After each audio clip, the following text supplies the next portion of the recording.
चौधरी, राजकुमार भाटी कह रहे हैं अखिलेश यादव पीएम बनेंगे। धर्मवीर चौधरी,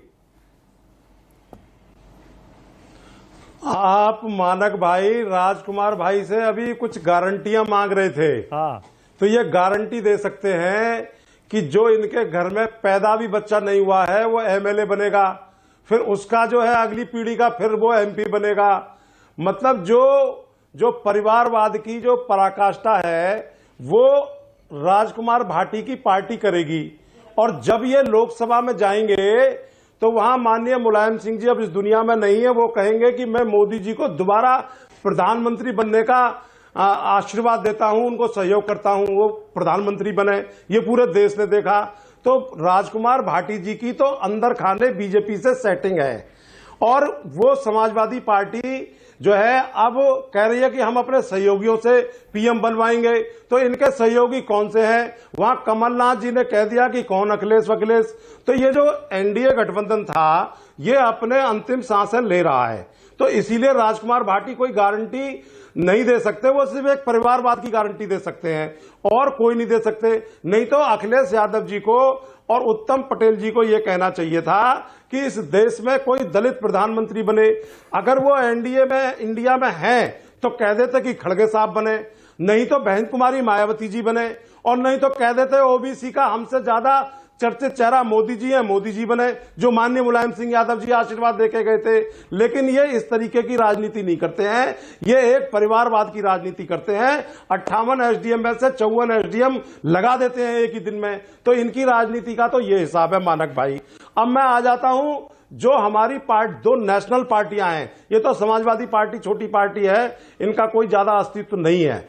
अब ये जो दोनों पार्टियों की जंग चल रही है, एनसीआरबी के आंकड़े उठा के देखिए कि राजस्थान में कितने दलितों पर अत्याचार होते हैं, कितने मेघवाल समाज के भाई मारे जाते हैं, कोई मूंछ रखने पर मारा जाता है, कोई घोड़ी पर बैठने पर मारा जाता है, कोई जो है मंदिर में घुसने पर मारा जाता है, कोई कुएं के नल पर मारा जाता है, किसी पर मध्य प्रदेश में पेशाब किया जाता है।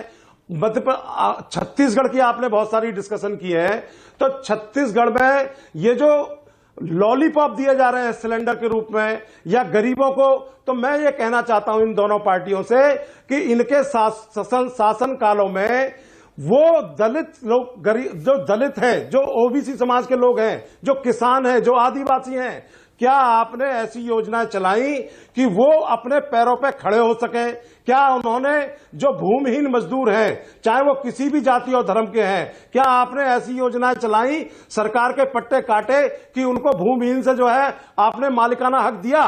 लेकिन ये सरकारें, चाहे वो केंद्र की सरकार हो और चाहे वो राज्य की कांग्रेस की सरकारें हों, ये जब चुनाव आते हैं, महापर्व लोकतंत्र का आता है, तो ये लोग लुभावने वादे करते हैं। लेकिन ये अपने पिछले घोषणा पत्र के वादों पे जाएं तो उसमें से 5% ही ये पूरे कर पाए होंगे। 95% दोनों पार्टियां फेल हो गई हैं। अब आपके मैं एक मूल मुद्दे पे आता हूं कि मोदी जी की गारंटी या ये इंडिया गठबंधन की गारंटी, कौन टिकेगा? तो देखो मानक भाई, मैं आपको बहुत क्लियर बता दूं, बाबा साहब ने दलितों, शोषितों, वंचितों, किसान कमेरों को यह कहा था कि संगठित रहो, शिक्षित बनो और संघर्ष करो। तो वो जो उनके अनुयायी हैं, इस 70 साल की राजनीतिक यात्रा में लोकतंत्र की, भारत की, वो संघर्ष कर रहे हैं। और उस संघर्ष में मान्यवर साहब काशीराम जी ने कहा कि आप हुक्मरान बनिए, इस देश के शासक बनिए और सत्ता की चाबी अपने पास रखिए। तो उसी रास्ते पर ये दलित शोषित पीड़ित समाज के लोग, किसान कमेरे लोग चल रहे हैं। उसी में जो है राजस्थान में आप देखिएगा कि इस तरीके का जनादेश आएगा कि त्रिशंकु विधानसभा बनेगी। बहुजन समाज के लोग वहां पर वोट की ताकत से ऐसी पूंजीवादी सामंतवादी सरकारों को परास्त करने का काम करेंगे और सत्ता की चाबी बहुजन समाज के लोगों के हाथ में होगी। उसके बाद 500 रुपए का सिलेंडर देंगे या नहीं देंगे? ये तो 1000 रुपया हर महीना महिलाओं को देंगे या नहीं देंगे? नहीं, 2 कमरे का मकान बना के देंगे और उनको भूमिहीनों को पट्टे देंगे और भारत के संविधान को 100% लागू करेंगे। ये बहुजन समाज के लोगों का सपना है और यही जो है हमारा टारगेट है। और इस देश की और प्रदेश की सत्ताओं पर, ठीक है, ओके, समझ गया मैं। राजकुमार भाटी, और अभी थोड़ी देर पहले राजकुमार भाटी, अभी अखिलेश जी का बयान आ गया। अखिलेश जी वैसे ही कांग्रेस पार्टी से नाराज चल रहे थे। अब आपके राष्ट्रीय महासचिव रवि वर्मा ने जो इस्तीफा दिया है, खबर है कि वो कांग्रेस में शामिल होने वाले हैं। इमरान मसूद पहले ही जा चुके हैं। वो कह रहे हैं इंडिया गठबंधन में सेंध लगा रही है कांग्रेस पार्टी। इतनी नाराजगी क्यों है भाटी साहब कांग्रेस पार्टी से? नहीं, मैं चौधरी साहब की बात पर जरूर एक टिप्पणी कर दूं कि चौधरी साहब ने अखिलेश यादव जी का विरोध किया, समाजवादी पार्टी का विरोध किया, कांग्रेस का विरोध किया, मोदी जी का समर्थन किया। क्या बाबा साहब ये भी कह गए थे कि लोकतंत्र में मोदी और अमित शाह से डर के रहना, अगर एक शब्द भी बोल दिया तो ईडी और इनकम टैक्स घर पे आ जाएगी? इतने भयभीत विपक्ष क्या जनता उम्मीद कर सकती है इतनी डरी हुई पार्टी से? क्या आपकी हिम्मत एक शब्द बोलने की नहीं सरकार के खिलाफ, और आप विपक्ष की आलोचना कर रहे हैं? अब सुनिए, पड़ता है शोषित दलित समाज का व्यक्ति वो कभी भयभीत नहीं हो सकता। हम बिल्कुल अपने हक अधिकारों के लिए डटे रहेंगे और अड़े रहेंगे। ओके भाटी साहब, अपनी बात पूरी कर लें। धर्मवीर जी एक सेकंड रुकिएगा। हाँ भाटी साहब बोलिए।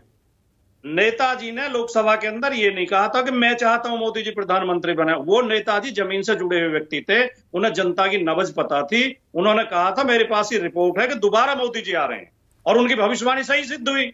उन्होंने जनता का जन भावना बताई थी, क्योंकि वो जमीन से जो आपकी तरह हवा में राजनीति नहीं करते थे। अरे आपको 12% तो वोट मिला है, बात करते हो आप लंबी लंबी। चौधरी साहब अपनी पार्टी को सुधारो, अपनी पार्टी को ठीक करो, पार्टी खत्म होने जा रही है। विपक्ष सरकार से डरे हुए विपक्ष को कभी को जनता पसंद नहीं करती है, इसलिए आपकी पार्टी खत्म होती जा रही है। ओके, आपकी हिम्मत नहीं है सरकार के खिलाफ बोलने की। धर्मवीर चौधरी जवाब दीजिए, उसके बाद आगे जा रहा हूं। बोलिए धर्मवीर जी, बोलिए। ये आपके बस की बात नहीं थी।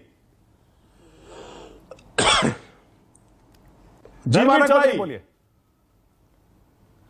मैं ये कह रहा हूं, ये जो समाजवादी पार्टी के लोग हैं इनको अपने आचरण में सुधार की जरूरत है।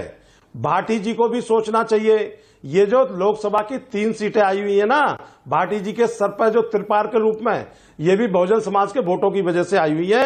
इनकी हैसियत नहीं है। इसीलिए जो है कमलनाथ जी का स्टेटमेंट हो और चाहे दूसरे नेताओं का स्टेटमेंट हो, ये जो है एक परिवार की पार्टी है। इसीलिए कोई दल इनके साथ आना नहीं चाहता है। और मैं आपको निश्चित बता दूं कि ये इंडिया गठबंधन में नहीं रहेंगे मानक भाई, समाजवादी पार्टी के लोग। ये मैं आपको एडवांस बता रहा हूं, मेरी बात को नोट कर लीजिएगा आप, क्योंकि इनका राजनीतिक आचरण समाजवादी पार्टी का बीजेपी के साथ अंदर खाने ये मिले हुए हैं। Okay, all right. Radhika Khera और राजीव जेटली, पहले राधिका खेड़ा। अखिलेश यादव प्रधानमंत्री बनेंगे, नरेश उत्तम पटेल उनके प्रदेश अध्यक्ष कह रहे हैं।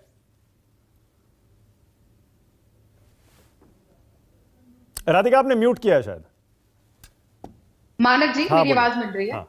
मुझे लगता है इस समय ज्यादा महत्वपूर्ण है, 5 राज्यों में चुनाव चल रहे, प्रधानमंत्री कौन बनेगा नहीं बनेगा, सबको सपना देखने का अधिकार है। मैं तो कहती हूँ मानक जी, आप भी प्रधानमंत्री बन सकते हैं। और जाहिर सी बात है, हर इंसान चाहेगा कि उनका नेता प्रधानमंत्री बने। राजकुमार भाटी जी चाहेंगे उनके नेता बने, धर्मवीर जी चाहेंगे उनके नेता बने। तो हम डेमोक्रेसी में रहते हैं। मोदी जी की हिटलर शाही में का राज्य खत्म होने वाला है, तो इसमें कोई बात नहीं है। लेकिन अब वापस छत्तीसगढ़ पे आना चाहूंगी। आज जो ये ठग पत्र और पत्र जो जारी किया गया है, उसका मैं पेज नंबर 33 पढ़ रही थी मानव जी, जो भारतीय जनता पार्टी ने जारी किया है। उसमें लिखा हुआ है कि केंद्र की मोदी सरकार ने अयोध्या में राम मंदिर का निर्माण कराया। कितने नंगाई पर उतर आई है भारतीय जनता पार्टी की। कोर्ट के आदेश की धज्जियां उड़ा दी। वो राम मंदिर कोर्ट ने बनवाया है, ना कि भारतीय जनता पार्टी ने। तो इस तरीके की वोट, अब आप देखिए कितनी डेस्परेशन है, क्योंकि उनको दिखाई दे रहा है छत्तीसगढ़ में हार, तो अब उनको राम जी याद आ रहे हैं। 15 साल रमन सिंह के राज में यहाँ पे कौशल्या माता का जो मायका है, कौशल्या माता के मंदिर में एक ईंट रखने का इन्होंने काम नहीं किया। आप जानते हैं मानव जी कि प्रभु श्री राम ने सबसे ज्यादा समय अपने 14 साल के वनवास में अगर कहीं बिताया है तो वो छत्तीसगढ़ की पावन धरती पर बिताया है। लेकिन राम वन गमन पथ के बारे में इन्होंने कुछ नहीं किया। वो हमारी सरकार, भूपेश बघेल जी की सरकार ने उसमें काम करने का काम किया, जिसमें आपको पता चलेगा कहाँ सीता मैया ने अपना सबसे पहला चौका बनाया, उससे लेकर सारे मंदिर में इन्होंने कुछ नहीं किया। इनके लिए राम जी सिर्फ उत्तर प्रदेश में और राम मंदिर सिर्फ वोट का माध्यम है। ओके राधिका, अभी राजीव जवाब देना चाह रहे हैं, लेकिन आपने इतनी डेस्परेशन अपने काम पे वोट मांगिए ना। 15 साल के कुशासन में आपको कुछ दिखाने को नहीं है। बताइए रमन सिंह ने कितना रोजगार दिया, बताइए रमन सिंह और अभिषेक सिंह जो नवाज शरीफ है छत्तीसगढ़ के, कितना पैसा छत्तीसगढ़ियों का पनामा में रख के बैठे, उस पर बात करिए। आप पीएससी घोटाले की ओके, बोलिए राजीव जेटली, आपकी बारी है। आपके कार्यकाल राजीव जेटली हुआ था 2015 में। इन्होंने कहा कि राम मंदिर हमने नहीं बनवाया, राम मंदिर कोर्ट ने बनवाया। ये इन्होंने अपने मैनिफेस्टो में डाला, ये बता रही है राधिका खेड़ा। अब इनसे पूछिए कि अपना मैनिफेस्टो जब जारी करेंगे तो लिखेंगे अब तक हमने रुकवाया, राम मंदिर हमने रुकवाया, हमने बनने नहीं दिया। अगर हम रहते तो इसी तरीके से राम मंदिर को बनने नहीं देते। कोर्ट की लड़ाई होती तो हमारे वकील खड़े होते, उसमें कपिल सिब्बल खड़े होते, उसमें जितने भी इनके पार्टी से जुड़े हुए लोग हैं वो खड़े होते, और हमारा शीर्ष नेतृत्व कहता जिस मंदिर के निर्माण की बात कर रहे हैं वो मंदिर तो का तो वजूद ही नहीं है। वो एक शीर्ष नेतृत्व खड़ा होकर कहता कि जिस राम सेतु की बात करते हैं वो राम सेतु है ही नहीं। तीसरी बार कहते हैं राम तो है ही नहीं। अरे जो है ही नहीं इनकी नजर में, उसको रुकवाना तो इनका पहला फर्ज और धर्म होता था, क्योंकि इन्होंने ये तो मान लिया था भगवान राम के अलावा सब कुछ हो सकता है, केवल भगवान राम नहीं हो सकते। तो डाल दिया ना अपने मैनिफेस्टो के अंदर, इस बार डाल दे अपनी उपलब्धि में कि हम विफल रहे, अगर हमारी सरकार रहती तो हम इसी तरीके से मंदिर को रुकवा करके बैठते। ये भी लिखे अखिलेश यादव पीएम बनेंगे, समाजवादी पार्टी कह रही है राजीव जेटली। समर्थन दिया उस बात का। अखिलेश यादव प्रधानमंत्री बनने जा रहे हैं, राजीव जेटली। बहुत बहुत वो राधिका खेड़े जी दूसरी विंडो में मुबारकबाद दे दें उन्हें। उसमें देखिए तो इनके आपस का मसला है ना, ये INDI अलायंस का, ये आपस में विंडो में मुबारकबाद दे दें एक दूसरे को। तो ये मुद्दा यहां पर यह है कि सबको ये मालूम है, अखिलेश यादव जी को लगता है कि राहुल गांधी जी अगर ये दावेदारी पेश कर सकते हैं तो मैं तो प्रदेशों का मुख्यमंत्री रहा हूं, मैं एक बड़े प्रदेश का मुख्यमंत्री रहा हूं, तो मेरी दावेदारी तो इनसे बड़ी होगी। अब राहुल गांधी जी कहते हैं हमारी लेगेसी है, पारिवारिक लेगेसी, हमारे पास तो स्टैंप लगी हुई है, हम इससे नीचे का पद लेते ही नहीं है, क्योंकि इससे नीचे के पद पे जाते नहीं है, इसलिए इनको कबूल नहीं। उनके पास तो एक चॉइस हो सकती है, शायद विधायक या सांसद बन जाए, इनके पास तो वो चॉइस भी नहीं है, क्योंकि इनका तो एक ही उद्देश्य होता है ना कि हमारा परिवार तो देश पे राज करने के लिए आया था। अब ये मुबारकबाद जो है, बुके देने, वो तो आपस में एक दूसरे को देने पड़ेंगे ना, इसमें तो हमारा कोई इन्वॉल्वमेंट नहीं है। तो राधिका, और इस पर भी जवाब दीजिएगा। अखिलेश यादव ने थोड़ी देर पहले कह दिया कांग्रेस पार्टी ने अलायंस को धोखा दिया, और मुझे पता है आज अखिलेश जी क्यों नाराज हैं। मैंने बताया ना अभी, उनके राष्ट्रीय महासचिव रवि वर्मा ने इस्तीफा दे दिया, वो शायद कांग्रेस पार्टी में आ रहे हैं। आप अपने ही सहयोगियों के नेताओं को तोड़ रहे हैं राधिका। देखिए, राजनीति में और वैसे भी घर में मतभेद हो जाते हैं लोग। अब मानक जी, आप न्यूज 24 में आज आप है, कल आप किसी चैनल में चले जाएंगे, वहां के एडिटर कहेंगे यहाँ के एडिटर को क्या आपने हमारे मानक जी को तोड़ लिया, तो ये तो चलिए हो जाता है।